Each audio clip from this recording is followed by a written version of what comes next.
I was feeling so feverish that I could barely stand. As my consciousness started to fade, I called out to my husband for help, but he left me alone, unable to move due to a high fever of 104 degrees Fahrenheit, and went on a company trip. I was rushed to the hospital. Is his job that important? Is this the kind of company that forces employees to go on company trips, leaving their sick wives behind? I was about to give up in anger. After I was discharged from the hospital, an unexpected person appeared before me. My name is Lisa, and I'm 28 years old. I attended a film school, and I'm now working from home creating videos. I got married to my husband Kevin 3 years ago. We met through a mountain climbing club I joined during my time at the vocational school. This club is a fairly free gathering that includes both students and working adults. Since we shared the same hobby, we started going to all kinds of mountains. Kevin, who was the same age as me, was easy to get along with, and we naturally started having lively conversations. We continued dating even after we started working, and it eventually led to us getting married. Kevin, who was a college student at the time, got a job at a regular company after graduation. Even though I work from home, he helped me a lot with the housework when we first got married. Just because you work from home doesn't mean you're working less, Lisa. Let's divide the housework equally. But the burden on me and you is completely different. It's fine, I can't cook, so I'll leave that to you. But I can do things like clean the bathroom, take out the trash. Kevin, thank you, this really helps me out. Don't worry, I got you. I'm really grateful for everything you do, Lisa. We're a couple, so let's do our best together. His kind words always warm my heart. I'm so glad I married him. I truly felt that way from the bottom of my heart. I'm happy now, but I would like to have children before I turn 30, which will be in 3 years. I'm thinking about discussing this with my husband, but I've been feeling a little anxious lately.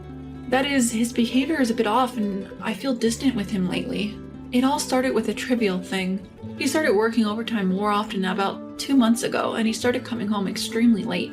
We started eating dinner separately more often, and we spent time less and less as a couple. I started to worry when he had to work overtime for several days in a row, which used to be quite infrequent.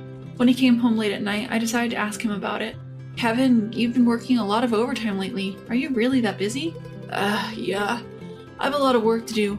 I've been cooped up in the office all the time. Are you okay? You often don't eat dinner when you come home. Your body can't take it if you keep this up. I'm fine. I'm expected to do well by my superiors. If I do well now, I might get promoted. But if you get sick from working too hard, it's all for nothing. Then my husband let out a long sigh I had never heard before, and reluctantly opened his mouth. You know, Lisa, I don't have a laid-back job like you that I can do at home. What? Kevin? Sorry, but my job is the most important thing right now. You don't need to make dinner for me anymore. But I've always waited for you because I wanted to eat together. Stop being so persistent. Didn't I tell you not to make it? Don't get in the way of my work. Are you going to take responsibility if I don't get promoted? My husband glared at me with a terrifying look. I was taken aback by his sharp gaze and involuntarily took a step back. After a long silence, he muttered something and left the living room. As soon as I was alone in the room, I was overwhelmed by an indescribable sense of emptiness. I couldn't understand what was happening because it was the first time he had pushed me away like this. I was only trying to express my worries. Why did he have to react so harshly? He used to be a kind and gentle man, not cold and distant. I wish he wouldn't push himself so hard at work to the point where he loses patience. I see no trace of the kind and loving husband I once knew in him now. The thought made me incredibly lonely. The rift between us only continued to grow, our daily conversations becoming more and more minimal. Now, after 2 months, we barely even see each other. The housework, which he used to help with enthusiastically, is now entirely neglected. It all falls on me. I feel like a housekeeper. Does Kevin not love me anymore? Did he prioritize work because of something I did? The thought suddenly crossed my mind, leading me to loathe myself. I could have asked him directly, but I was scared of confronting the reality. Then one day, I woke up early in the morning feeling unwell. Why am I burning up like this? My head hurts too, and my vision is blurred.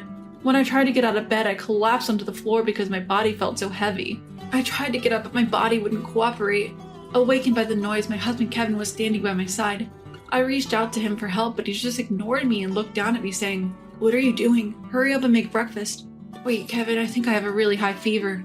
I'm sorry to ask on your day off, but could you take me to the hospital? Fever? Huh? You're overreacting. Are you just trying to get out of doing chores? No, that's not it. Please help me. I reached out to him again, but he just brushed off my hand. Kevin, why? I'm really not feeling well. I'm tired of this, always pretending to be sick. Aren't you embarrassed? I'm not pretending. My body really won't listen to me. Whatever. Stay like that forever then. I have a company trip today, so I'll be leaving now. What? A company trip? I didn't hear anything about this. I don't need to tell you every little thing. I'll be back in 3 days. Kevin walked past me and left the bedroom. I managed to get up by leaning against the wall and tried to follow him, but he didn't pay any attention to me. Being left alone in this condition, just thinking about it sent a chill down my spine. I followed Kevin towards the front door and tried to stop him. Wait, Kevin, please, take me to the hospital before you leave. You're so annoying. I'm leaving now. You can slack off on the chores while I'm away. That should make you happy, right? I'm not trying to slack off. I just really don't feel good. I need some medicine from the hospital.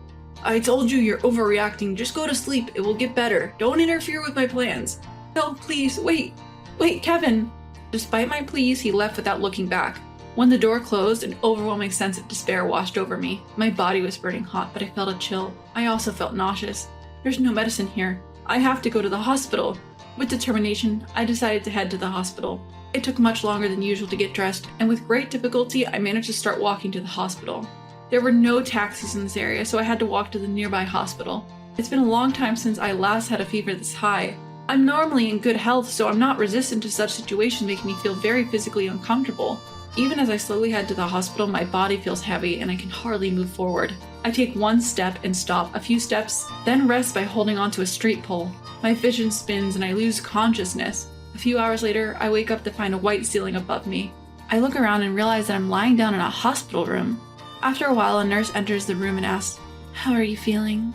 I finally learn what has happened to me. I had fainted and fallen on the street. A passerby called 911 and I was brought here by an ambulance. The passerby stayed with me until the ambulance arrived. I had a high fever of over 104 degrees Fahrenheit and I was unconscious, so I had to be given an IV. Thanks to that, my body now feels significantly lighter. I told the doctor, "I'm okay," but I was kept in the hospital for one more day as a precaution. By the next day, my fever had subsided and I recovered as if nothing had happened. When I asked about the passerby who helped me, I was told they didn't know who it was. It's disappointing, but there was nothing I could do about it, so I went home.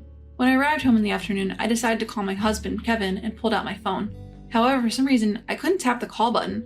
What if he doesn't answer? What if he doesn't worry about me even if he does answer? What should I do if he says don't call for such a thing? My husband left me suffering from a high fever and went on a company trip. I'm scared just thinking about what he would say if I called him now. If he reacts in an annoyed manner over the phone, my mental state wouldn't be able to handle it. The more I thought about it, the more I hesitated to call him. As I was having a staring contest with my phone, I was brought back to reality by the sound of the doorbell. Checking the monitor, there stood a strange man holding a paper bag. I cautiously opened the door with the chain still on and asked nervously, can I help you? My apologies. My name is Eric Weiss from Weiss Enterprises. Weiss Enterprises? Isn't that where my husband...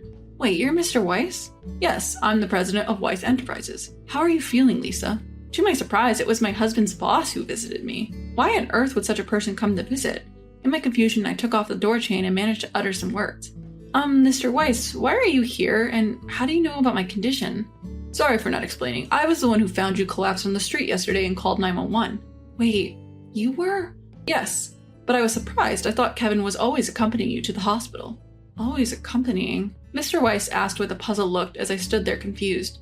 You've been sickly, haven't you, Lisa? And it's been particularly tough lately, so Kevin has been taking a lot of time off work to accompany you to the hospital. Wait a minute, what are you talking about?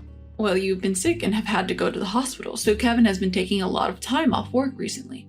No, that's not true. I'm not sickly. Really? Then why were you collapsed on the street yesterday?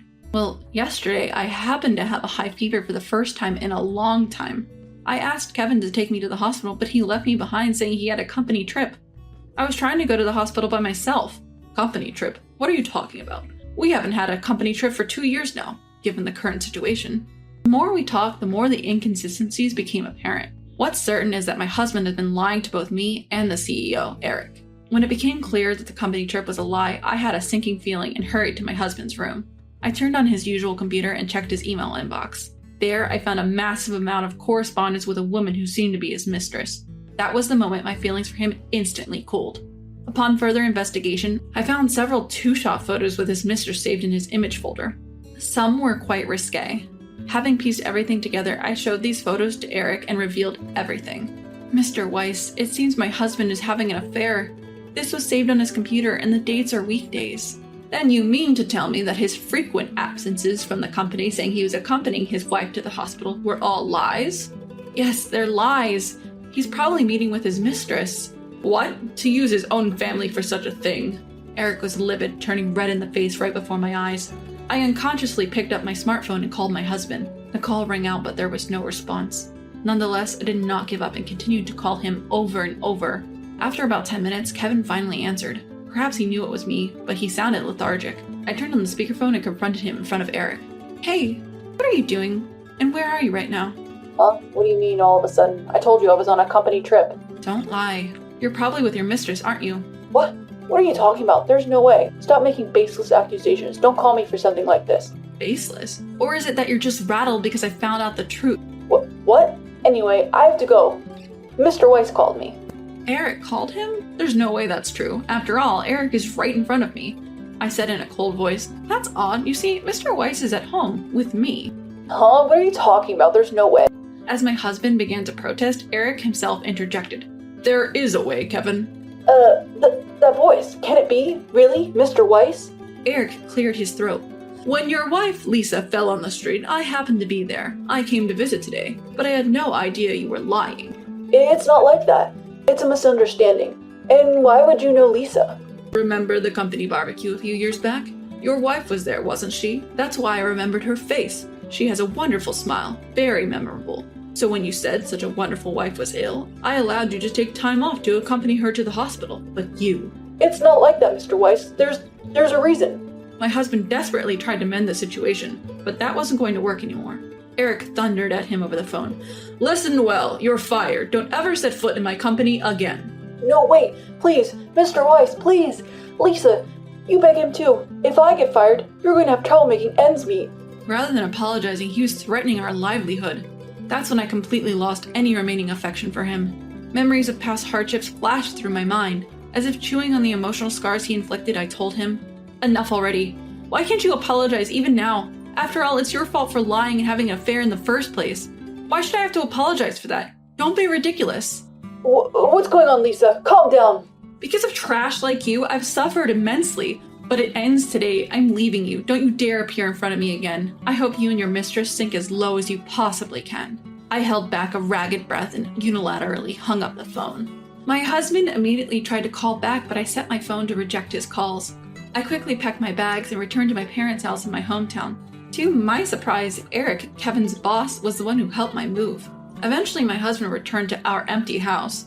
Once he realized what had happened, he went to my parents' house, but my furious father forcefully made him sign the divorce papers. My husband knelt and begged in front of me and my parents, but as he was leaving, my mother tossed a good amount of salt in his path. I hired a lawyer and demanded compensation from Kevin and his mistress for the emotional distress they had caused. On top of that, he was also facing a lawsuit for misusing company funds on his dates with his mistress. Apparently, his mistress promptly dumped him when he could no longer provide her with money. Having lost his job and been abandoned by his mistress, Kevin had hit rock bottom. Even his own family and relatives turned their backs on him. Now he spends his days working odd jobs while looking for a new job. Meanwhile, I am enjoying a laid-back life, continuing my remote work at my parents' home. I still occasionally exchange letters with Eric, who even invited me for a meal recently. Now he's like a father figure to me. After all, I was able to leave Kevin thanks to Eric.